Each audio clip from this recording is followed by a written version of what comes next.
السلام عليكم يا اخواتي، ان شاء الله كل عام وانتم بالف خير يا رب، وان شاء الله عيدكم مبارك. الله يتقبل طاعتكم. نظمت موال يا شباب عن العيد بهالغربة وحابب سمعكم اياه، ان شاء الله رح يعجبكم. بيحكي عن الشباب اللي صار له سنة وسنتين وعيد واثنين وثلاثة واربعة بعيدة عن اهلها وناسها. الله يفرج يا خال عن الجميع. اسمع يا خال اسمع. أقبل الفرح يا ناس لديارنا بعياد، يا حسرتي نزلت دموع الحزن بعياد.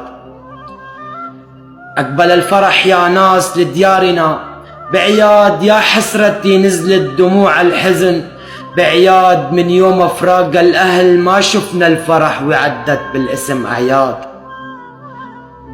جارت علينا الليالي يا خال ونستنا ليالي الصبا حتى الضحى. يا رب لا أشتكيك ظلما وأنت الذي أشرقت الشمس والضحى. ربي يا فالق الحب والنوى، لك يا رب لا أشتكيك ظلما وأنت الذي أشرقت الشمس والضحى. يا رب يا فالق الحب والنوى، يا منزل آيات الليل والضحى. اجمع شملنا يا رب ويسر لأمرنا، أحباب قلبي يمهم يا رفاقة كل الليالي عياد. وسلامتنا وسلامتكم يا ابو.